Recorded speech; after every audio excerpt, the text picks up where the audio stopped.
Good morning friends. First of all very good morning. आप सभी का स्वागत है अपने YouTube channel English by Govind Pandit पे। आज की क्लास में हम लोग बात करने जा रहे हैं the test written by Shiga Naoya. इस चैप्टर से जितने भी इंपॉर्टेंट क्वेश्चन बनते हैं वो सारे क्वेश्चन को हम लोगों ने डिस्कस किया है।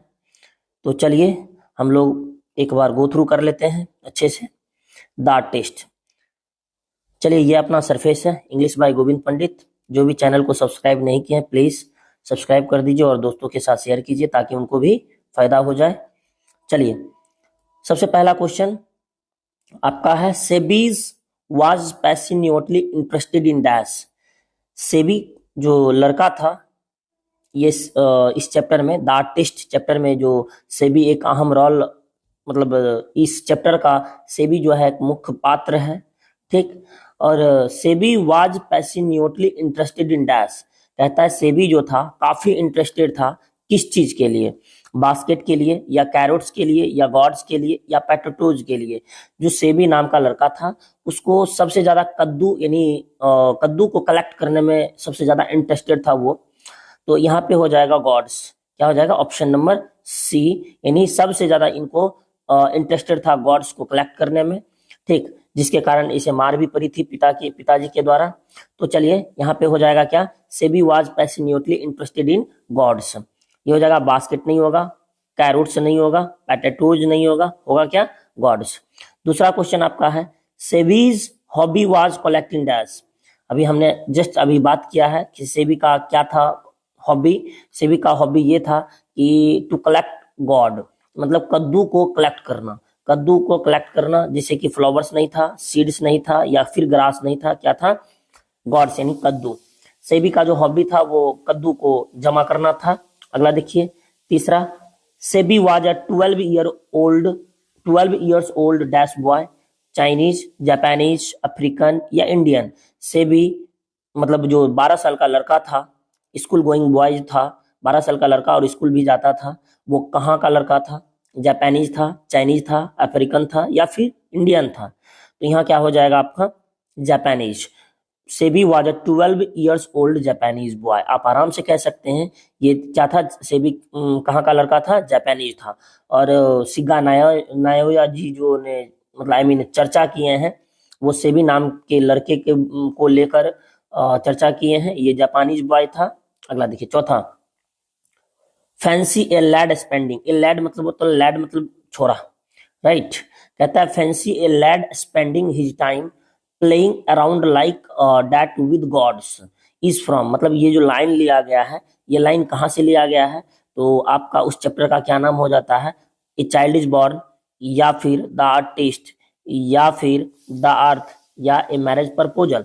तो आपका क्या हो जाएगा द आर्टिस्ट, जो अभी हम लोग पढ़ रहे हैं, आई मीन सिग्गा नायोया के द्वारा लिखा गया है ये चैप्टर। तो ये हो जाएगा। अगला पांचवा कहता है one day Sebi found a peculiar God at a shop which costed him dash.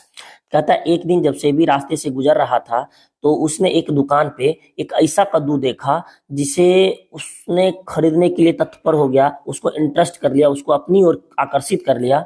और वो जो कद्दू था कहता है a peculiar God at a shop which costed him, जिसे उसने खरीदा कितने रुपयों में। यहाँ पे फॉर योर इन्फॉर्मेशन यहाँ पे सेंट्स नहीं होगा, यहाँ पे येन होगा। येन मतलब होता है कि ये तो जापान का रहने वाला था।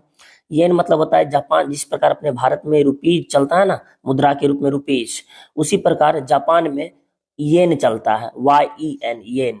हाँ मतलब होता है कि स्मॉलेस्ट यूनिट ऑफ जापानीज मुद्रा। जापानी मुद्रा का सबसे स्मॉलेस्ट यूनिट येन कहलाता है, राइट। तो उसी तरह यहाँ हो जाएगा one day Sebi found a peculiar God at a shop which costed him. वो जो कद्दू था उसको कितने रुपये में दिया गया था, जापानीज मुद्रा में कितने में दिया गया था, तो 10 येन। यहाँ पे क्या हो जाएगा 10 येन, उसको 10 येन में दिया गया था, राइट। अगला देखिए, dash was 12 years old and still at A primary school. मतलब कि कौन था 12 साल का जो अभी भी मतलब स्कूल लगातार स्कूल प्राइमरी स्कूल जा रहा है, सेबीज था, सेबीज फ्रेंड था, सेबीज सिस्टर था, ये सेबीज कजन था, ये तीनों नहीं होगा क्या, सेबी। सेबी जो था 12 साल का लड़का था और वो प्राइमरी स्कूल जाता था। उसे कद्दू को जमा करने में बहुत ज्यादा इंटरेस्ट था, कद्दू को बहुत ज्यादा मतलब जमा करने में बहुत ज्यादा शौक शौक था, एक से एक कद्दू उनके पास रहता था। तो चलिए, सातवां, Shiga Naoya is a dash short story writer, Chinese, Japanese, Malaysian, Korean. तो Shiga Naoya is a Japanese short story writer. Shiga Naoya Naoya ji जो थे वो जापानी के शॉर्ट स्टोरी राइटर थे। वो कहाँ के रहने वाले थे, जापानीज थे। अगला देखिए, the type of gods that appealed, appealed मतलब होता है आकर्षित करना, राइट।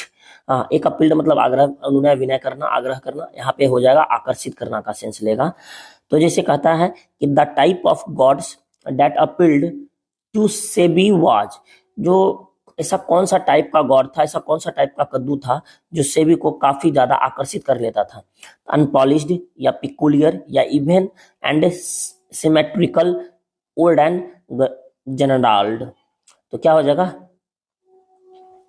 अनपॉलिश्ड या पिकुलियर, कौन सा ऑप्शन होगा, तो हो जाएगा आपका इवन एंड सिमेट्रिकल, मतलब आई मीन लंबा और जो लंबा और एकदम बिल्कुल सिस्टमैटिकल टाइप का जो कद्दू कद्दू रहता था वो इनको काफी ज्यादा इंटरेस्ट कर लेता था, आकर्षित कर लेता था। यानी ऑप्शन नंबर सी आपका हो जाएगा, इवन एंड सिमेट्रिकल, राइट। कहता है Sebi would examine the dash as soon as he got up.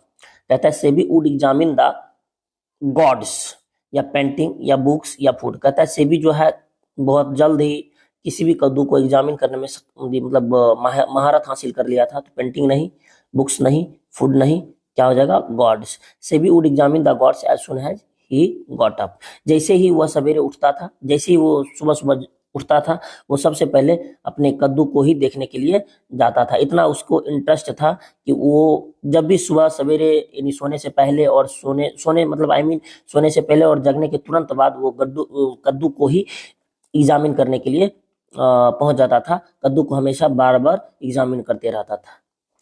The next day the teacher gave Seibei's confiscated gourd to an old porter. Porter मतलब होता है I mean द्वारपाल, जो school के द्वारपाल थे। Worked in the school is taken from, कहाँ से लिया गया, कहता है कि अगले दिन टीचर ने सेबी के द्वारा किए गए कॉन्फिस्केटेड गॉड मतलब जब्त कर। एक दिन क्या हुआ था कि सेबी इतना ज्यादा इंटरेस्टेड था कि वो सेबी एक दिन कद्दू को लेते हुए चला गया स्कूल और वहां पे जाके कद्दू पे पॉलिश करता था, नक्काशी करता था। तो ये सब घटना चल रही थी इथिक्स क्लास में, इथिक्स वाले टीचर के क्लास में चल रही थी।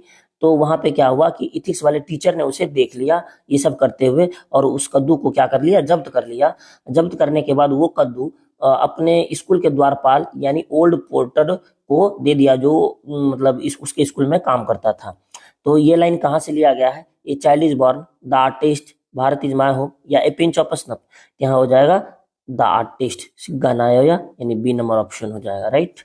अगला देखिए, one day SEBI was catch red handed by his dash teacher. Hindi वाले टीचर के मतलब एक दिन हिंदी वाले टीचर ने उसको पकड़ लिया रेड हैंडेड मतलब रंगे हाथ, या मैथ वाले टीचर ने, या इथिक्स वाले टीचर ने, या साइंस वाले टीचर ने। तो हो जाएगा ऑप्शन नंबर सी, इथिक्स वाले टीचर ने उसे एक दिन रंगे हाथ कद्दू के साथ पकड़ लिया। ये सब घटना इथिक्स वाले क्लास में चल रही थी, इसलिए इथिक्स वाले टीचर ने उसे रंगे हाथ पकड़ लिया। तो चलिए, यहाँ पे इसका आंसर शीट दिया हुआ, आप आंसर शीट से भी देख सकते हैं। द आर्टिस्ट का जितना भी क्वेश्चन अभी हम लोगों ने पढ़ा उसका आंसर शीट ये है। और दूसरी बात, टॉक्स लेस डू मोर, बात सही है कि बातें कम काम ज्यादा होनी चाहिए। तो थैंक यू आप सभी को। बस आप लोगों से बस यही कहना है कि अगर इस पीडीएफ को अगर डाउनलोड करना चाहते हैं तो फिर आप जाइए पीपीटी वगैरह या जो भी पीडीएफ डाउनलोड करना चाहते हैं तो English by Govind Pandit Telegram channel है, वहां पे जाके आप ज्वाइन कर लीजिए, वहां से सारा पीडीएफ आपको मिल जाएगा। और इससे पहले जो भी वीडियो नहीं देखे हैं प्लीज वो वीडियो को देख लीजिए, इसके डिस्क्रिप्शन बॉक्स में लिंक दे दिया गया है हर एक वीडियो का। अभी हम लोग चैप्टर 5 किए हैं, इससे पहले 4 चैप्टर हम लोग कर चुके हैं। सॉरी, चैप्टर 6 हम लोग कर रहे हैं, जिसमें कि चैप्टर 5 किए हुए हैं और पांचों चैप्टर का हम लोगों ने लिंक डिस्क्रिप्शन बॉक्स में दे दिया है, वहां से जाके आप वॉच कर लीजिए। और उसके बाद इस 4 चैप्टर जो और 4-5 चैप्टर जो और बच रहा है वो सारा कवर होने के बाद प्रोज खत्म हो जाएगा। हम लोग पोइट्री पे मूव ऑन करेंगे और प्रोज और पोइट्री मिला के जितने भी इंपॉर्टेंट क्वेश्चन बनते हैं वो सारा क्वेश्चन आपको इसमें कवर कर लिया गया है और एक भी क्वेश्चन बुक से नहीं छूटेगा। आपको पता भी होना चाहिए कि बुक से 40 नंबर क्वेश्चन पूछता है ऑब्जेक्टिव में और ग्रामर से 60, टोटल 100 नंबर क्वेश्चन मतलब देता है, जिसमें कि बनाना कितना रहता है, 50 बनाना रहता है। उस 50 में आपको 40 आपका हो जाएगा, मतलब आई मीन 100 में आपका 40 बुक से रहता है और 60 ग्रामर से रहता है। तो आप इन सारी क्वेश्चन को कवर कर लेते हैं, जितने भी वीडियो में बताया गया है वो सारे क्वेश्चन को कवर कर लेते हैं तो आपका एक भी क्वेश्चन नहीं छूटेगा। ठीक, उसके बाद हम लोग ग्रामर की ओर मूव करेंगे। तो चलिए प्लीज आप लोग स्टे रहिए, अच्छे से पढ़िए, मन लगा के पढ़िए, क्योंकि 12th एग्जाम बहुत करीब है, नजदीक है, और अच्छा से अच्छा मार्क्स गेन कीजिए। चलिए बाय, सी यू, मिलते हैं कल, तब तक smart, good night, bye, see you.